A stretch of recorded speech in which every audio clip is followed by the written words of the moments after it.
What's up? It's Vanessa from Double XL. We got JFK and Rahman and Shaheem all here, full house. Moments of In the clarity building. in Holla. the building. Holla. Everybody's back. Everybody's back. All right. So what's going on this week? I guess we jump into Power real quick. Power. Power. Crazy. Season finale. Don't spoil it for Mid-season Vanessa. Mid-season finale. Oh no, I saw it. She saw it. Yeah, I saw it. I just didn't want us to spoil our conversation beforehand. I actually spoiled this for somebody. I was You at been the spoiling store. it though. You spoil it every week. Oh, but I put it up like I give the people enough time. I don't put it up on Monday. Oh, what's enough I time? put According, something according on to you. Tuesday. But it's it's national news, worldwide news. I mean, you People gotta in know. Indonesia who shot ghosts. They should know by now. Everybody should know. Yeah, But I yeah. did spoil it. I was online the other day, and the lady was cashing me out, and I was like, yeah. So who do you think shot Ghost? She's like, oh no! I was purposely staying offline, and I didn't see it yet. But this was like Tuesday, Wednesday. I mean, yeah. It's enough time. No. It's enough There's sometimes I haven't really gotten around to it till like Wednesday, Thursday. That's rough though, cause you gotta stay off social media for like. Yeah, it is. It's very real. I'll be like on Twitter, like, oh, just stay away from it. So who shot Ghost? And is he dead? I think his son shot him. That's what I was telling Shot. All right, we got to vote for Tariq. Well, let's go through the possible cast that could have did it, because Courtney Kemp, she said it's not going to be any surprises, like it's not going to be Kanan coming back from the dead or, one of Lobos's distant cousins. She said it's actually going to be between Tariq, Angela's Tasha. sister, who I can't remember her name, Paz. Yeah. Paz, I don't know how you Paz. remember that. Paz from the Tasha. Fugees, Paz, Praz. Tasha, Tommy, Tate, Tate, Sachs, Sachs, detective. No.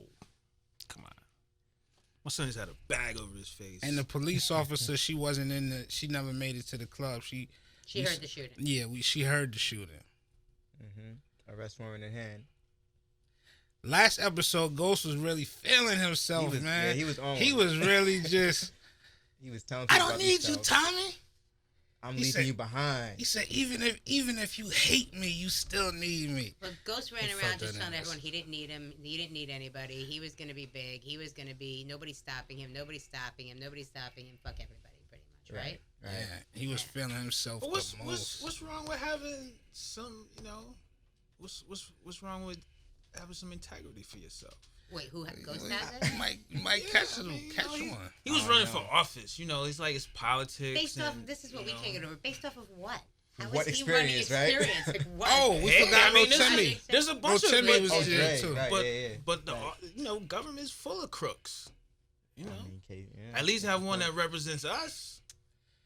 I mean, he did tell the Italian mobster that kidnapped his son, you gonna have a friend in.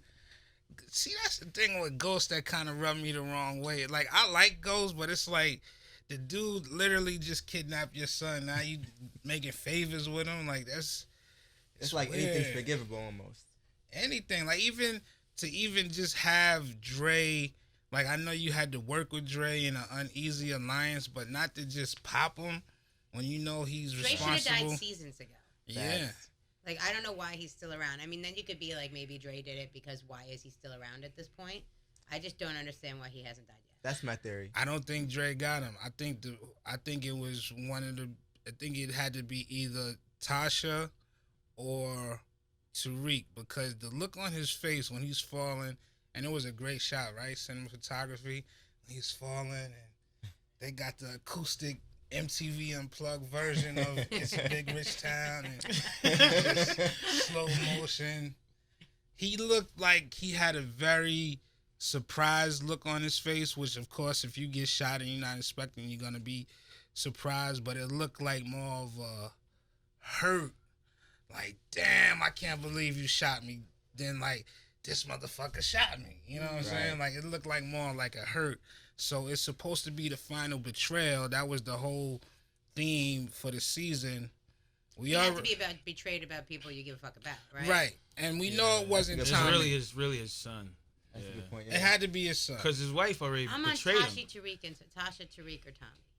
I don't think it was Tommy because I think wanted they. it to be Tommy because of the poster. But also think about it, Tommy was Tommy would working have shot in him the more than background. once. Facts. He would have. He He would have sprayed the whole place up. Yeah, he would have brought a big Tommy, literally a Not a Tommy sharpshooter. gun.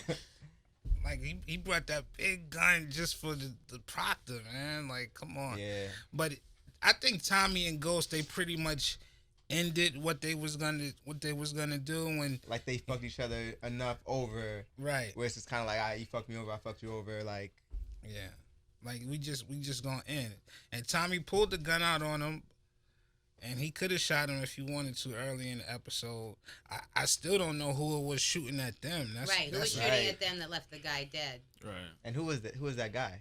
People were saying it looks like Cedric the Entertainer. In the middle of everything, then Cedric the Entertainer gets killed on Power because they're killing everybody. Right. Well, Chris Rock was on Empire. He was a gangster on Empire, so maybe Cedric. I don't know, but that's a question that needs to be answered. But the biggest question I ask y'all is Ghost dead? Yes. He's dead. Or he will die if he's not dead by the time There's no he's way dead by the end of the episode. There's no way you could fall that far. Like that fall alone will kill you. He's dead because if he doesn't die, there is no such thing as karma. He doesn't deserve to live. But you gotta understand too. We are talking about a very, me and Shot talk about this a lot. Power tends to be very unrealistic. Like, how many cops and feds and shit can you kill and nobody gets caught? You know what I'm saying? So the one thing I can say, I understand what they did, what I believe they did at least, was that I think that there was a conversation where it was like encouraging like violence and stuff like that and how it affects the culture. And, those things came up like when they had The Wire. Like HBO literally said that they ended The Wire because it had too much of an impact on the culture, especially like from a violence perspective. So if that's something what they did, like Ghost is a figure who does every single thing and he gets away with it, and this is how it ends for him. Maybe, but I just don't. But I also don't see how they're gonna do an entire half of another season without. Yeah. And they have. And the flashback shit is corny to me too. But it's been the flashback or the ghosts.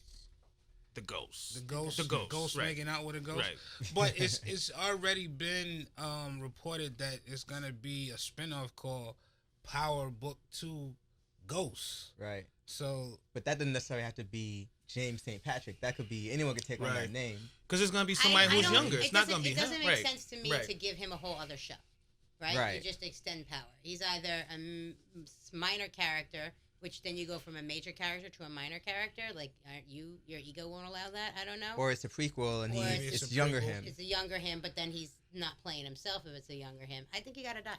But I just feel this too when we talk about the comment. If you look at it, Ghost hasn't really had fun on the show since about season 2. Right. Like, and it lasted for one episode. Yeah. He's been trying to be a good guy since episode 1 or something, but fucking everyone over along the way. Yeah, like he's literally lost everything. He's lost his family. You don't even see the third baby girl no more. Like, where she at? His son, his wife, the woman he loves. He lost a lot of money. He's stressing. I mean, even though he got a little bit of money, but he doesn't have the just millions at his disposal that he did before. Ain't nobody in the club. No, but that's the most empty club. Yeah, that's ever. the most empty popular club. But I even almost forget that in he has the a club or district. anything because there's never a party night. Like the only thing we've seen there in a long time was like the fundraiser. Was the right? robbery? Otherwise, it's always him having shots at nighttime, right, by himself, turning lights off with the door unlocked. Yeah, with the door People unlocked. are always in there, and he's like, "Oh, how'd you get here?" In the middle of what's supposed to be the meatpacking district, probably. Right. Like, come on. So I mean, he's already lost a lot, but what does it say to the guy that's trying to go legitimate? Like, part of me being reeled in is that I really wanted to see him go legitimate, and every time he does, like every time he just reaches the hurdle to go legitimate, the Russian mob pulls him back in. Right. Oh, you owe us some money or something like that. What about him telling Tariq he wouldn't take the fall for him and he wanted Tariq to turn himself in, yet he's killed how many people and nobody's telling him to turn himself in? I thought that shit was stupid because I'm like, you about to go in the office and your son has turned himself in for murder. Right, that's good. Like, A good platform for you to run on. How's that a good look? But he's like, no, Tosh, I'll just get to Albany and fix everything. Like, dude, have you even driven to Albany? Fix that. Do you know what a lieutenant governor does? Yeah. Like, let's start there. Well, I mean, look, he put Tommy in jail a few seasons ago, and he had a master plan to get him out. So he always has a way. I don't like him. Manipulating. You don't like Ghost? No, I don't. I haven't since the first episode. I'll say when we he's the biggest. He is power. He's the biggest star, and I just don't like the character. I'm not, right. Omari, no. When we went to the screening at Madison Square Garden, and it was introducing all of them individually. They were very excited when he came. They went crazy over him. I was like, wow, this shit is like really big. That's when it I always knew it was, but it was like families in there together. It wasn't like a dude like going to a concert or a woman with her girls. It was like literally like families, like a man, his wife, and their kids and shit. It was crazy. Never seen, and they all love Ghost. And I think that it's hard to believe that they would just like kill him off the show. I think with Ghost, we've seen. I think with everybody on the show, we've seen their characters take different turns. Because at first, Ghost is probably the most beloved character on the show. People hated Tasha. A lot of people didn't like Tommy. And then throughout the years, we've seen progress. We kind of felt sorry for Tommy. We like how crazy he is. Like, even though he's going through a lot of stuff, Tommy is one of the people that's always having fun. I mean, he's not having fun now that Lala got killed, but he's always having fun. Even when he's running the guy over with his car, he's laughing, and he's like, oh, this is gonna be a blast. So we like the wildness of him. We like the craziness with his mother. Tasha, we grew to start loving her. She was a pain in the ass the first season, but then we saw how she was such a ride or die for the family at a certain point. She's a gangster. She could hold it down. So we started liking her, and she had to put up with a lot of Ghost's BS. And, this final season. You from this marriage, Tasha. Right. So this final season, and it was interesting that they wrote the thing in there where he grabbed her up and he, kind of did the pointing to her head. Like, was crazy. Yeah, I was surprised to see that because that's going to make him even more hated. So it's like they kind of turning the tables around to make Ghost sort of like a villain. All my wrestling fans, we call this a slow heel turn. All my wrestling fans, a slow heel turn where the good guy or the face turns bad. But it all built to a point. And does anybody remember who shot JR? JR. That was the JR Ewing from Dallas. Oh That's my God. No, I mean, this is.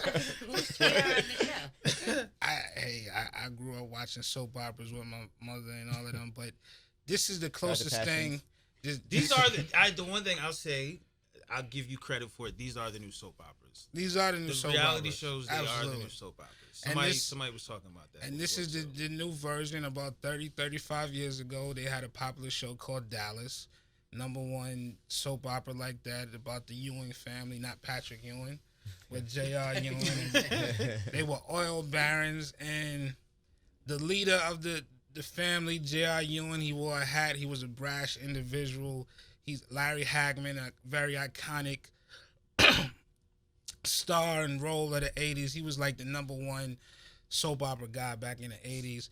They had a episode where he got shot. And it was that was like the first whodunit. It was a cliffhanger on one of the episodes. He got shot, and it was about 4 or 5 people who could have been the shooter, including his wife and his brother. And then I think he actually died. Don't quote me on this. I think he actually died, and there was such an outroar because JR was so popular. They had to bring him back. So I think it would turn out to be a dream or something like that. But Who Shot JR this is our new millennium. Who Shot Ghost? Who Shot Ghost? I just like that they flipped. It's like, no, we're not going to let you know if he was killed or not. It's not who killed Ghost. It's who shot Ghost. Well, that's what they did with Angela. But then they spoiled it before it came on. It was like, she's dead. It's like, damn, you fucked it up.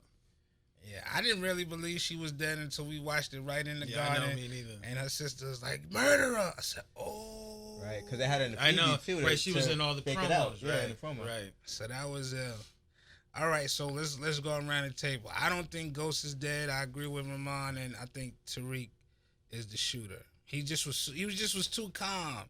You know, when black guys, black people in general, when they got beef and they get calm, they're like, okay, oh, word, no problem. Oh, no problem. Run for cover. That's right. So you think Tariq shot his father, but Ghost doesn't die, and then they have to, in some point, get over the beef with each other that father shot son shot father. Yes, because we also need to find out who was trying to kill Tommy and Ghost early in the episode. And power is best. This is a proven fact. You could look it up in science books. You could look it up in mathematic books.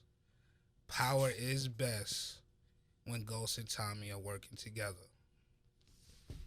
True. Amen. True. I was lost on the math book. You guys a little. Like your social studies book. All right, I will go. Okay, I think Ghost is gonna die. He might not be dead when we go back immediately, but I think ultimately he's dead, and I think one of the three T's did it. I don't know. Tasha, when that scene in the cemetery just looked like she was pushed over the top. Not Michael Jackson's nephew is the three T's. No.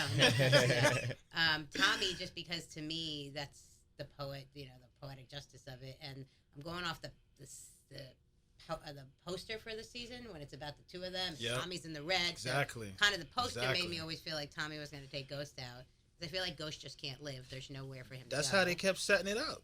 And that one of them was going to kill each other. Exactly. Yeah. Right. So for one of them not, so that to me is Tommy killed Ghost. I don't know. That's where I'm going with it. One of them.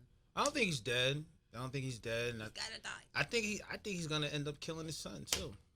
Okay, this shit. Yeah. Wow. Yeah. Okay. I have a curveball. I think it is Dre. The reason I think it's Dre is because I feel like Tasha and Tariq feels almost too obvious, and I think they're just doing Paz just for like more options. But I think doesn't know who did it. Right. I think it's someone like right in the middle, and I think that the reason I think it's Dre is because I feel like it's gonna be Dre shoots him, the detective that got him out, to agree to have him, testify against Ghost for the Silver killing. I think she's going to see him there and then kill him there, and then we start the next season and Ghost in the hospital bed. Maybe he's comatose, I don't know. And then the whole rest of the season is who shot him, how did it happen. And then he's also in the hospital bed, so he can't clean up things. He can't operate the way that he needs to be in cleanup mode, so shit just starts in the fan. That's my theory. That's some very sloppy police work too. I'm just upset I ain't gonna see Ghost in Albany. I'm in Albany a lot. I was actually looking forward to that. I wanted to see Tate in Albany, man. I don't want to see his ass. That shit's not believable. I'm enjoying Lorenz Tate, man. I think this is. I will say this is his best role since Old Dog. I know a lot of people talk about some of the other movies he did, Why Do Fools Fall in Love and Love Jones. This is his best since Old Dog to me, man. All right, we're gonna keep moving just because we got to go into some hip hop stuff, but we all have an idea of what we think is gonna happen, and we can't do anything till January. Yes. And then in January, we're really not gonna know till February, right? What Right. happens if you run 5 episodes in a row, right? All right. Biggest story of the week so far seems to be T.I. and his daughter. Comments yesterday.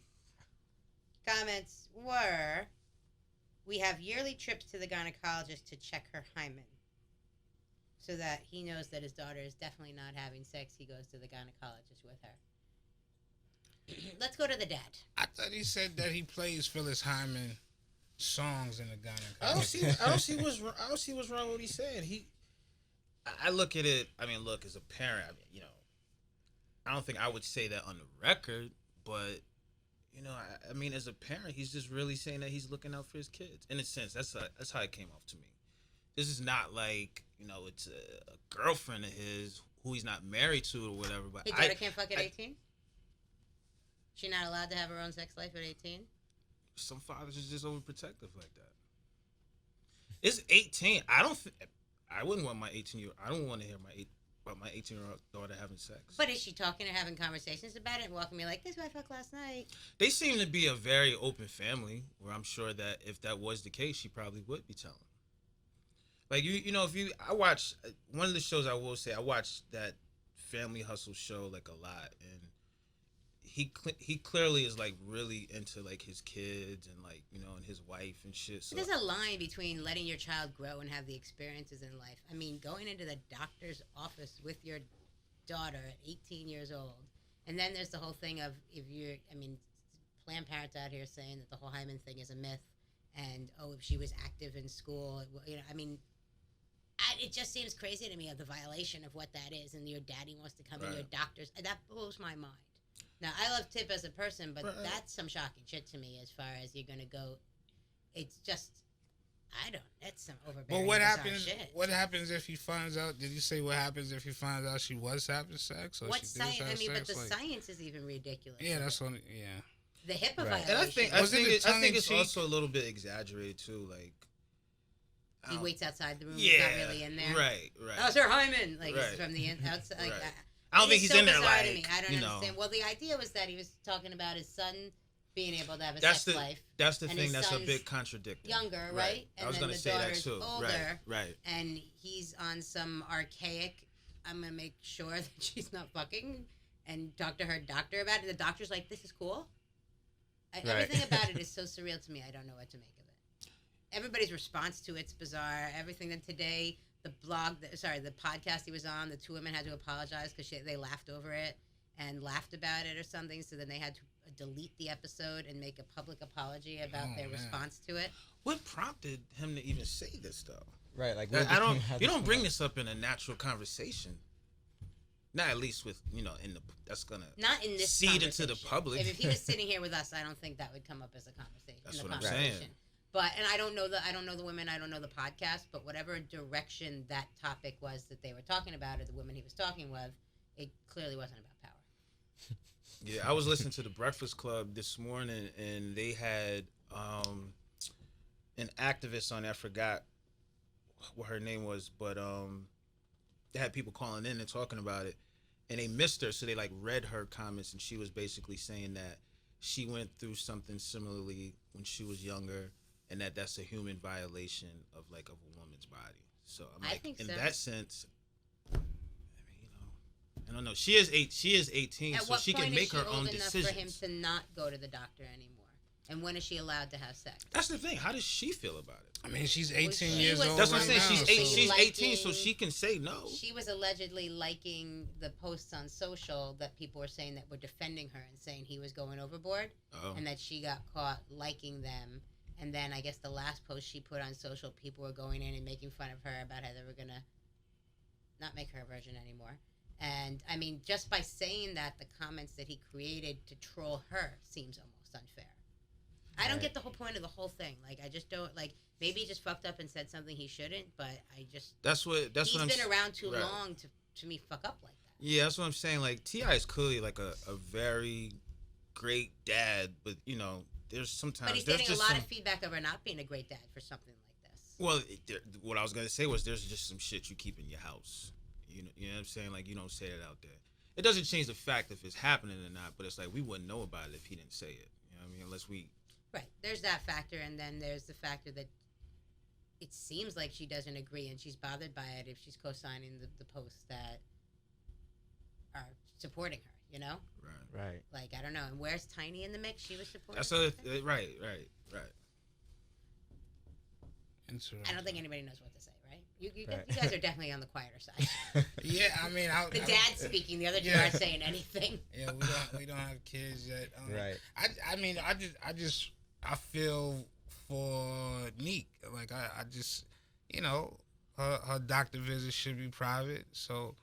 I hope, like, in the future, when she does have her first sexual experience, it's, a great moment for her with somebody. It's not with someone trying to fuck with T.I., Right. I hope it's... I mean, just creating that conversation, that dialogue, and what that does to her, of people talking about her, or the conversation about her on social, or her dating life moving forward or all of that. It just seems like that exposed her to such a, like, you protect her from that kind of thing. Right. You don't expose her and make her susceptible to somebody who's going to be trolled or made fun of or so and so.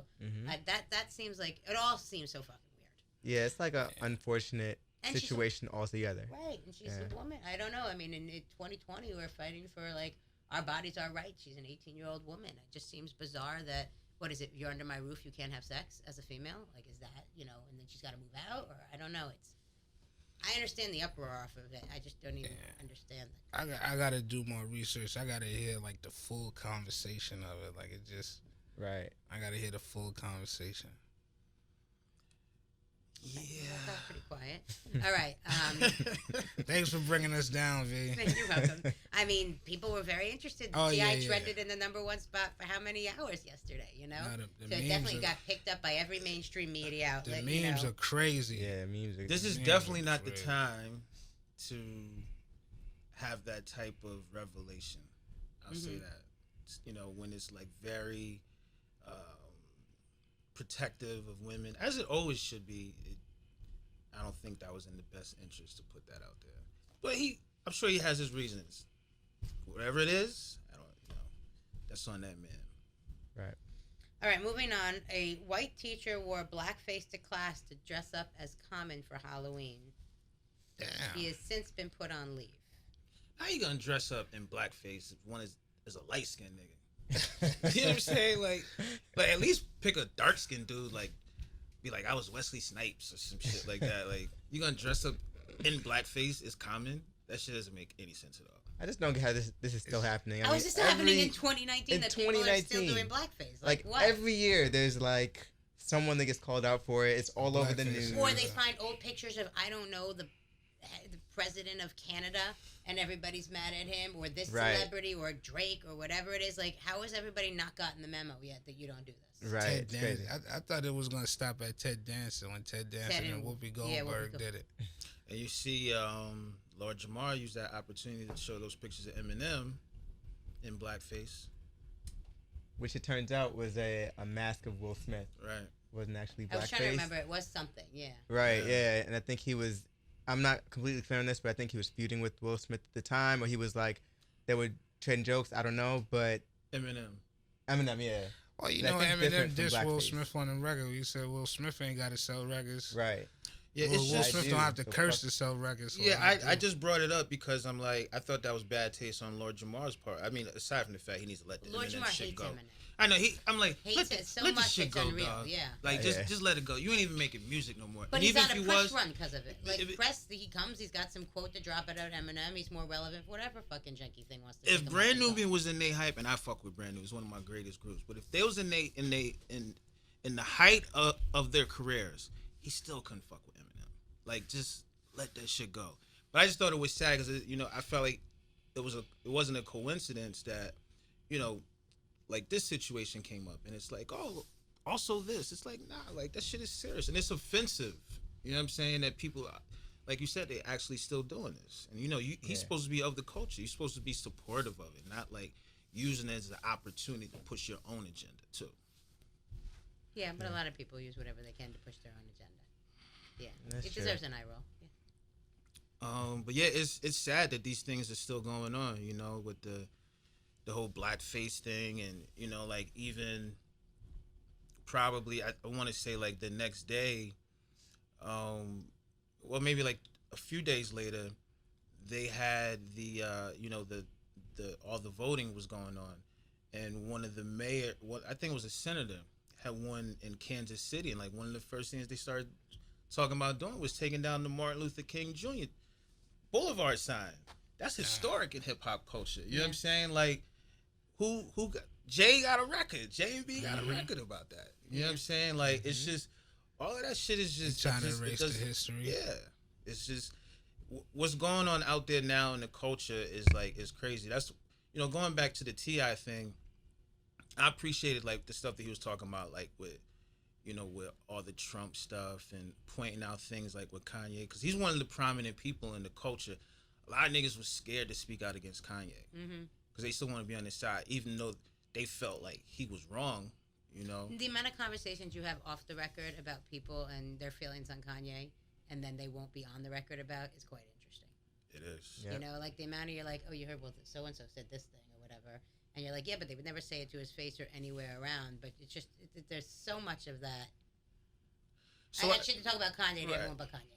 So I say all that just to go back to it where it's like, I felt like Tip undermined like his points by the recent comments. Mm-hmm. You know what I'm saying? Because this is the type of stuff that we expect like people like him to speak Right. out So if and you're talk moving about. forward and you're protesting Houston's, that restaurant. Exactly. And if you're protesting Gucci, not Maine, the brand, and if you're standing up for all these different things, and in the midst of it, so you look like you're forward thinking and you're progressive, and in the midst of it, you're literally talking about your teen daughter not allowed to have sex as a grown woman, that you're going to control her doctor's appointments. It then feels in the reverse of everything else you're trying to represent. Right. Yeah. Like 2 steps forward, 3 steps back. Gotta be progressive, man, and with all of this blackface. Well, it feels sexist. No, that's the big problem. It felt sexist. Your son can fuck and your daughter can't, so that's sexism, right? Right. Yeah. It's hard to be progressive if you're acting sexist. But the more attention we give things like this blackface situation, there's some people who out there. There's uneducated people who's out there that's doing this shit just to try to get a look from out of it. Right. You know what I'm saying? And then there's a lot of people. It's the ones who's not saying nothing, who really mean it. That you're not aware enough in this day and age that you don't dress in blackface as a teacher, especially at a teacher, like right, a especially teacher, and it's in California. So we're not even talking in a bizarre part of the country where you're like, okay, I don't know, there must just be watching Fox News. Right. That's what's so bizarre about it. Can you imagine? Like, how did he even get through the school doors like that? Did he come to school like that, or did he just go to the bathroom? And, the other teacher was like, "Oh shit, he's gonna have a bad day." Right. Like what? They gave in the the principal hallway, a like, heads up, and he's gonna do it. Yeah. Did he put the makeup on in the school? Did he? Did the students be like, "No, that's wrong"? Right. And they even said it. Like it's interesting. I can imagine walking into class and that's what you see, just like they're all texting each other. Can you believe what Mr. So and So's doing? Yeah, like you could, for anybody that wants to dress up on Halloween as a black person, you can do it without blackface. We get the picture. There are iconic enough materials for these people, like, put a dread wig on if you want to be Lil Wayne or something like that. We won't hit you for that, but blackface and all. Or just stay away from it. Yeah. Steer clear. I mean, whiteface is the hottest thing. The Joker is the biggest thing. Dress up like the Joker, man. That's the safest thing. All right. Day in Vegas Festival. Kendrick performed. The internet went nuts thinking he had a stunt double performing. Did he? You think Kendrick would have a stunt double? I don't think so. No. I mean, that's when you look at the internet. But why? Why? What's the? That it was. They saying it wasn't really him performing. Yeah, I don't know if you guys remember Jeremiah did that a few years back. I mean, we've even had rappers Jeremiah pretend it's them and not be them on the thing. They sent their boys to do the interview, and we've had to guess by voices and stuff. So there's definitely been stunt doubles in different situations. I mean, but I definitely don't think it's Kendrick doing that. The most popular, maybe Partial Mathers. Remember Partial? Yeah. Partial Mathers. Yeah, Eminem had a stunt double that he would just kind of to divert the attention.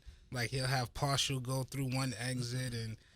Then M himself will really go through the other. So like a decoy. Yeah, Partial was a thing for a while. Well, I mean, even Schoolboy Q played into it and said he took over Kendrick's part at the festival, so he kind of played off of it also.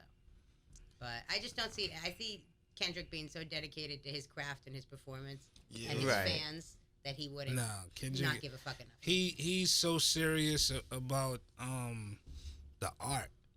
That's one of the things that we love about him. Like, he's so serious. Like, even if he does a guest feature for somebody, he doesn't even want the feature to be too old because, he wants to have all his stuff up to date where he is in the moment, where he is as a person, as an artist, as a man. And I can't see Kendrick doing any hocus pocus. They said the performance was weird or weirder than usual. So I guess fans didn't think that it was him based on how weird everything was. But he was a little covered up too, I think. And the cowboy hat was a little unusual. I mean, what I would say to that is it's just so ballsy, right? To be like, just cover him up, put a cowboy hat on him, send some random person out, and let them be Kendrick. Right. I think. I don't even think Top Dog would let some shit like that happen. Right. But I think, you know, with between cycles, you know, with Kendrick, and I think when you do some of these one-off shows, it's a way of kind of experimenting with certain things, just to see what the reaction is. Hey man, J.R. Ewing, I told you, J.R. Ewing is popular. Not related to Patrick. Not related to Patrick. He had the 10-gallon joint that everybody loved. And were you into the cowboy hats? Did you have one? No. Were you and your mom sitting there wearing cowboy hats together watching the show? I was a starter guy, so I had my Charlotte Hornets joint. Ooh, I had my Raiders joint. You know, of course, Raiders. You know, I'm a disciple of NWA, so I had my Raiders. But, you know, Dynasty was better than Dallas, by the way. So that's just a by the way. Shaheem's by the way moment. All right, so J. Cole, Mr. J. Cole's favorite over here. I see what he got on. Dreamville. Dreamville. He's teasing a new album that started. What should we know, JFK? I know probably as much as you know, but I think it's gonna be interesting. You know, especially coming off of the Dreamville album, he showed so many different sides of what he can do, different styles he can flip. I think he's at a really interesting place right now where he can literally go in any direction he chooses, and people will be receptive to it. Like, I don't think there's any real expectation of what this next project's gonna be from him. You know what I really love about J. Cole right now is that I feel like in previous years he was trying to be excellent and trying to, you know, be the best MC that he could be. But now when I hear these verses, I feel like he's really going for the crown. Like, I think the crown in hip-hop is something that we don't really see too many, and we've had this conversation before. Like, you know, in previous years, even in New York City, it was always a battle for King of New York. Like, somebody wanted that title. You know, since Big brought that up, even before Big, LL, Kane, Rakim, KRS, everybody's going for it. Big came out and he really said King of New York. Jay, Nas, people after them. Now, I really don't feel like it's anybody from the city that's really want to be the King of New York. And, you know, it's really nobody saying I'm the king of hip-hop no more. Like, I miss the days when Hov get on there, best rapper alive, and Lil Wayne, best rapper alive since the best rapper retired. And, you know, what I'm hearing from Cole is that he's really staking his claim. He's like, okay, there's questions about who's the best. Drake is dominant on radio. Kendrick is dominating in his own right. I'm up there with those guys. I'm trying to surpass them. Right. That's how I feel. Like that Middle Child, this Dreamville album, and it seemed like he having a lot more fun with it too, man. Like just hearing him on stuff with like Young Thug, and you know, like I think he's realizing it's time for him to get back on the radio too with big hits as well. So I like what I'm hearing from Cole. Yeah, even the Gangstar shit. Even the Gangstar. Yeah, he killed that. Man. Yeah. I like how he's being diverse. You know what I'm saying? Like, because a lot of guys, when they get to that point, they just really just stick to their own shit. But he's clearly like a big fan of the culture, you know. So that's dope that he's out there being active like that. Yeah, I think at times and Cole, supporting other artists. That's because that's a big part of what he's doing too. Yeah, I think at times Cole could be almost like a Kawhi Leonard type. How Kawhi is such a dominant guy and he's really about his business, but sometimes you don't hear all of the fun. Like when you see LeBron on that court, he's smiling and you know he's having a little bit more fun. And you know Cole, he's been putting out classic music, of course, and great records, but it didn't seem like he was having as much fun with it, you know, as some of the other people. Like, you know, even some of the big radio songs that he had out, you know, he said that he didn't really enjoy those radio songs, you know what I'm saying? So I like what he's doing now. I like the evolution. I think he's coming into himself as an artist, and So if you had to let pick the a king games now, begin. who would you think is the king? You're trying to get us in some shit. You brought up the king concept. I mean, right now, Drake is still the most dominant guy. I think it's between Drake and Kendrick. I think Kendrick right now,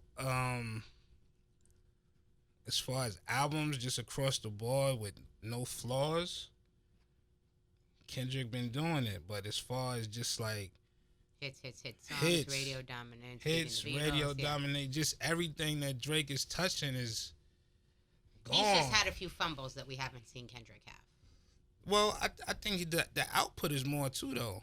That's the thing. Like, when Wayne was going on his run, and it was a couple of stuff that came out on the mixtapes, and like, oh, these are doozies. But the great far surpassed it because he just has so much more of an output, and I'm very curious to see 2020 because if I feel like all three of them are gonna have projects out. Right, we didn't get this. We feel like we're gearing in mode for all of that. I mean, definitely Kendrick, definitely Cole. You'd assume Drake, but all right, Kanye bullshit's out of the way. Some of the other stuff people have put out their pressure. You got Travis coming up at some point, but it does feel like you got heavy hitters for 2020. It's gonna be scary. Yeah. It's gonna be scary. But the thing is, I don't feel like none of them going to take L. Sometimes when everybody comes out, somebody got to take the L. Well, especially if they space each other out, if they're spaced out right, I mean, what do you guys think about King?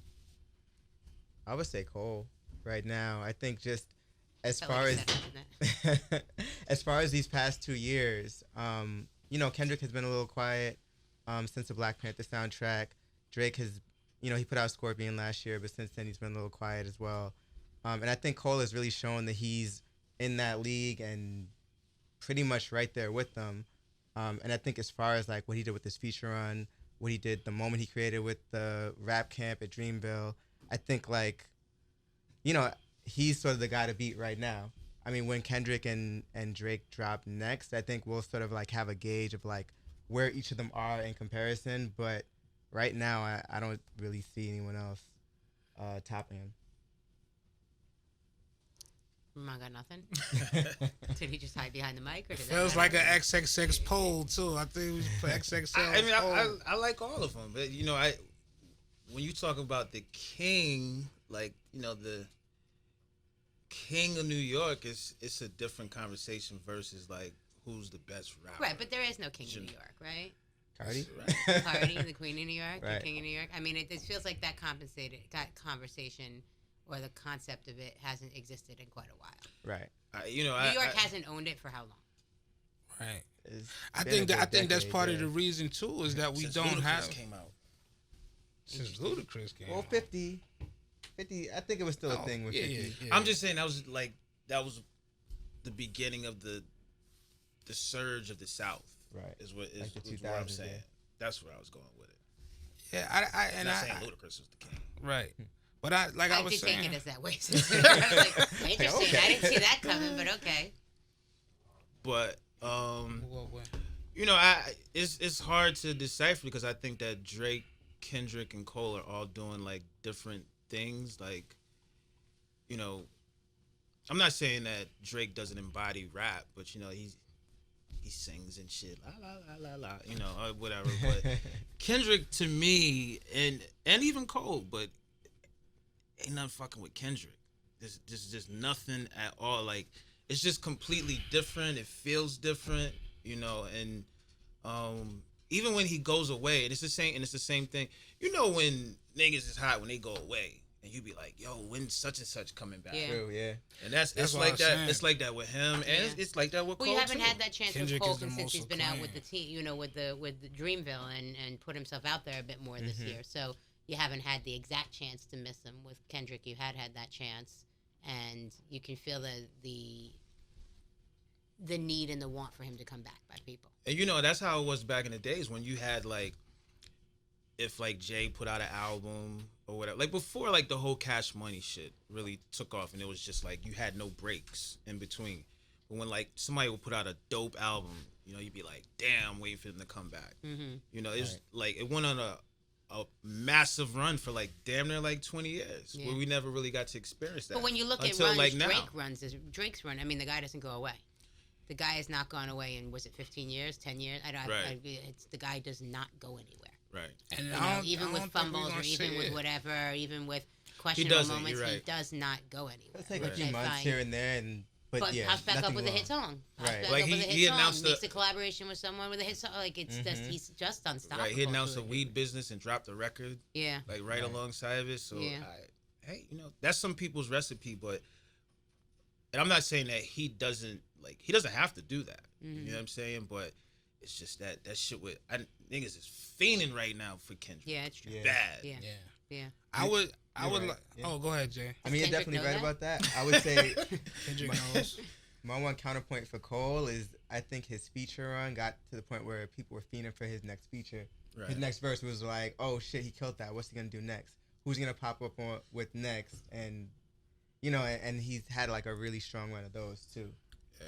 I want to see him for this album. The one thing I do want to hear from Cole is I want to hear him working with more just different producers, man. I want to see him get off on a few of these other guys' tracks, and see what he could do. Like I know a lot of his stuff has been conceptual and everything, but like I said, I like that he's just not as isolated anymore. Like it was almost like he was just so to himself. But I think this Dreamville album really opened him up, and he need to keep doing what he doing, more guest features, and then drop the Megaton bomb.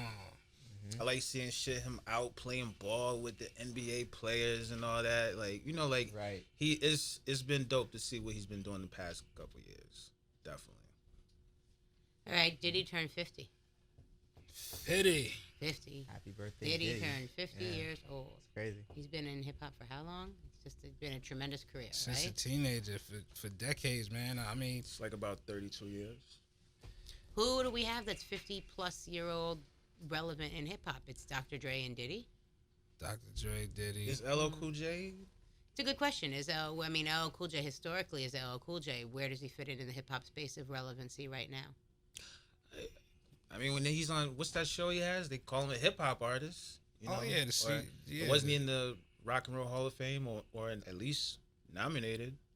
I mean, he just got re-signed to Def Jam. Yeah, he's a Hall of Famer. I know. I'm so confused by the Def Jam signings lately. Yeah. Cool J hasn't been active. Cool J at DMX. Cool J's not active putting out music right now, but I mean, Dr. Dre's not putting out music, but I feel like he's just omnipresent. Like he just he doing stuff behind the board. Yeah, behind the board. But LL could still walk in the room and niggas be like, "Oh shit, that's LL Cool J." Yeah, you know what I'm saying? Like that's the goal. You can't discount. Yeah. I mean, same for Will Smith. Maybe. I mean, I'm not sure if he's 50 or. No, he's 51 now. 51, he just turned 51. Yeah. Another one. Who? Will Smith. Right. Okay, I blanked out for a sec. Will Smith. Yeah. I mean, it's hard. I don't think of Will Smith as a rapper. Like, I think of him as an actor who rapped before. I'm not taking anything away from him. But as far as being relevant in the musical space by being more than just Will Smith, it feels out of touch, no? New trailer for Bad Boys 2 just came out, too. Right, and now for his new album. Right. And they still playing the same, bringing it back to Puff. They're playing the Bad Boys for Life in the trailer. But Puff still has a label. He still has artists underneath him. I mean, it still isn't. Machine Gun Kelly was his artist. It's still his artist. Was his artist. His kids are in French. His kids are still, rapping and running around. That feels different than Will Smith and LL Cool J, even though you've got Jaden, but I don't really know what that is. Right. Yeah. Whatever. I'm not. Anybody can be part of the 50. I'm just happy that we're seeing a new breed. Like hip hop has grown. Before, when you would think about a person being 50 years old, you just think it was kind of old. Puff is still fly. He still look good. He's still making an impact. Jay-Z is about to turn 50, and they're not out of touch. They're in touch with what's going on. Yeah, they're aware of it. They're interested in it. Yeah, super in touch. And Puff at 50. I think as far as the executive side, I mean, if he's not the greatest executive we've had, he's at least in the top 5. Just all of his contribution, all of the artists that he brought in. I mean, for Biggie alone, he's my goat. You know and Mary. And Mary, of course. Yeah. Jodeci too. Yeah. You know, greatest stuff. Let me ask y'all, what's Puff's best album as a producer? Best album as a producer. Yeah, like executive producer or producer that had Puff's fingerprints on it. It gotta be Life After Puff Death. Daddy in the Family. Yeah, No Way Out. Yeah. No Way Out or Life After Death. Life After Death for me. But he didn't do all of Life After Death. Well, he was executive producer. Executive for EP. Yeah. Okay. He brought that.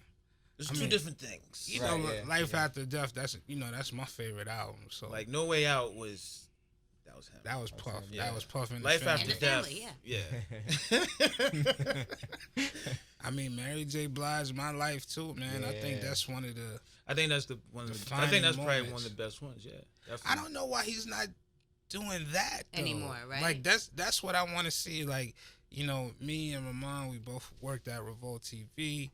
He helped Puff launch Revolt TV hands on with a lot of our great friends. But I would love to see. And there was a No Way Out 2 album that was supposed to happen. Like I actually was in the studio with Puff and some of the hitmen that he brought back. Like that's never came back. But I would love to see Puff.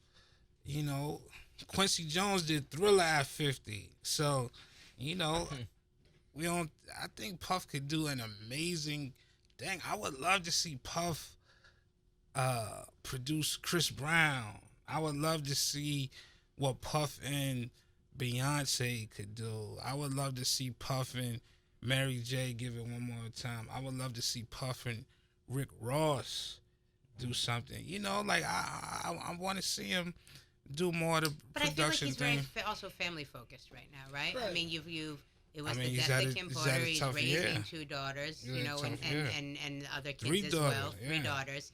But the 2 ones who just lost their mother, and he's very hands on with his kids' careers. I mean, just social alone, and the last year of magazine covers and such has been very family focused. Like it just seems like, not that he found a new career, but there's a focus there that it's definitely a different focus. than it has been. Not that he wasn't about family before, but there's a whole different need and necessity there. The boys are at a certain age. The girls have dealt with a certain thing. All the kids. Everybody's need him older. in a different way than they did before, maybe. You know, and you know he's still musically active. He was on the Nipsey album.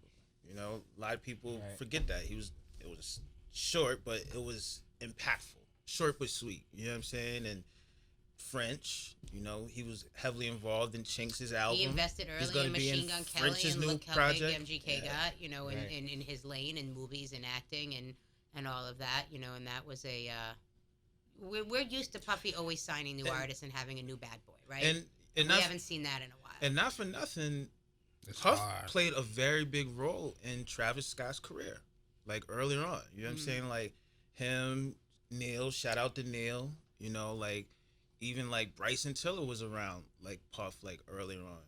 So you know he still has that, you know, in his circumference. It still means like a lot. At any point he could push that button. Yeah, if he wants to. I was gonna say it still definitely means a lot to have that Puff Daddy cosign. You know, like when you see him on the gram and you know he's talking about, you know, just playing new music that he likes. There was a great moment where he had YB and Corday in the studio with Fat Joe, and it was a bunch of people. Everybody just playing music, and you know Puff giving that thumbs up to it, even with what Nipsey. What do you think, like a 16, 17, 18-year-old kid, 20-year-old kid that's a hip-hop fan, what's their perception of Puffy at this point? I think is it relevant or is it not? No, I think it's relevant. I think they're looking at Puff like how we looked at Russell Simmons. Mm-hmm. You know what I'm saying? When we was younger, we saw, and you know, the same thing. At a certain point, Russell sold Def Jam. He got out of it, and we got to see him as a business dude and a fashion dude with, know, yoga, you know, getting all of these different hustles on. And I think we look at Puff, and, you know, Puff and Jay are the ultimate businessmen when it comes to hip-hop. It's semi-relatable. I mean, obviously there's other executives in the hip-hop realm, a Leo Cohen or somebody, but, Puff is somebody who the kids in the hood could relate to. Somebody he's probably been around like their entire life. Like if you're 30 years old, 30 years old and younger, he's been omnipresent. Yeah. So, he's somebody, and he's been hot. It's not like, for 30 years he had points where, he cooled off and Puff is in financial difficulty. Nah, like he's always been like that. He's been like rich and a super hustler. Like, it's almost like, and I don't even want to compare these two, but it's like how when we were kids, we grew up and Donald Trump was one of the poster people for just being wealthy, and we always used to read about his business. We didn't know the horrors that Donald Trump would bring later on in life, but a lot of rappers was rapping about the Black Trump and things of that nature. We didn't know the horrors that he was gonna bring, but Puff is somebody who's actually one of us that we've seen. Yeah, he's the symbol, and somebody who we've just seen is giving us the blueprint for hustling and follow your dreams. But we also have to give him the opportunity, it sounds like this table is, but to grow, right? That sounds stupid, but people get older, they change. What they're interested in life changes. Everything, I think it's interesting he's running around and he's got teenage or adult sons, right? Yeah. Which now is a different thing than having an 8-year-old kid or a young kid that's going to school and you're cool because Puffy's your dad and everything, but now you're actively involved, talking to each other about music, making decisions together, grooming them for whatever. Like, he's got his little team in a different way than he ever had it before, and it's a blood team. Like, it's a team, and it's his children. That's a whole different level than, like, whoever was running around with him at the time. So I think the transition of him, not that he wasn't a father figure, but the father figure that he is now in being very active in his kids' lives, putting them into, the business and making them make decisions how they want to be involved and all of that, seems like kind of the Puffy 3.0. Yeah, I mean, he's still Puffy. Yeah, the kids are older now, so now we kind of see like the fruits of the upbringing, and they're just making videos of them dancing around the house. I mean, I get a if I had a house like that too, I'd be dancing all the time. Right, and then you're like, is that a house or is it a village? Like, where are they right now? Like, does he own a village? The best video is when he's dressed up like Pennywise. For Halloween. I can't get enough of that one. Dancing. But with his old dance though, it's not new dance. It's still the the Puff dance. We call it the vibration. Yeah. That's the vibration. But the thing that's cool is because me and Rahman have actually had a chance to be around the kids a lot, when we worked at Revolt TV. And people don't realize, like, you talk about fatherhood, but Puff is actually a hands-on dad. That actively. You see it, yeah. Yeah, and he has been that. But it's like he's actually been, like, a real hands-on dad. Like, the kids, like, they really love him. It's not like, oh, my father was never there for me. No, they're having a good time together. They're having a great time. Right, yeah. You could see they're having a good time together. Yeah. He's got a team. Yeah. I mean, I'm looking forward to seeing, like, he got the Combs team, right? Yeah. So I'm looking forward to seeing, like, how Jay's turning 50, like how he's gonna be when Blue Ivy is a teenager and stuff like that. Like, if we're gonna see him dancing around and stuff like that. It seems like he has loosened up too. Much like he's no, but I mean, maybe, he's married to one of the world's best. He could learn by the time Blue Ivy's a teenager. If Jay starts making dance videos with his kids, it'd be a total different thing. It would be different. It would be funny. Everybody would watch it, though. Yeah. Like if that's where it went, he's dancing. Mm-hmm. All right, anything else that happened this week you want to go over? Gangstar album dropped. Album. We was waiting That's for another that. one. 50 years old, Primo. Yeah, very much relevant. I'm sure this is how they want to be living. Right. It's another 50-year-old. Yeah. No, but I love the album. I think it's incredible. I think they did a beautiful tribute to the legacy that is Gangstar, and I like how they incorporated the. Did it feel like a tribute? Artists. Did it feel like a tribute to you? Not so much like it sound like a real album. It is a real album. It felt like an album to me, not a tribute. That's why, Right. It definitely feels like a real album, but the album's existence, I think, in itself is a tribute to the legacy. Sounds like Guru is here right exactly, now. Yeah, like the rhymes sound up to date. He don't have the flow, hibbity hop. He never did. He never had an out-of-date flow, but it just sound like a real current 2019 album. I mean, obviously we're sad that Guru's not here to see it. I wish the album would have came out with a little bit more fanfare. Like, it kind of just came out of the blue. But, you know, Gang Starr was never chasing the platinum and all they of weren't that. the SoundScan kings and all of that. That didn't matter to them.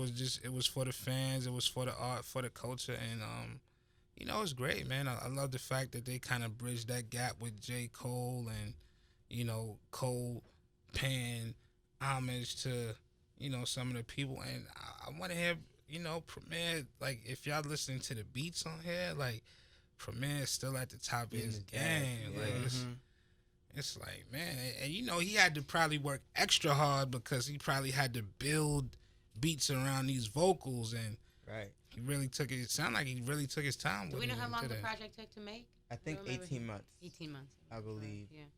To do that, yeah.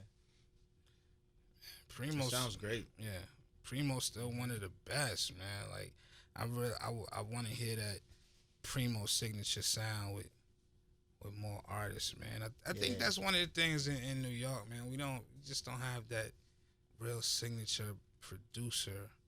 I mean, you could do a whole episode on what's wrong with New York hip hop. We could. Maybe we will. We could. New York hip hop, New York sports. We suffering what's right wrong now. with New York? I love New York, but well, maybe they'll get better now that Donald Trump is leaving New York. Maybe it'll change the climate. Take Dolan, would you please? All right, that's it, guys. Nothing else news-wise. That's a wrap. Till Money in next the week. bank.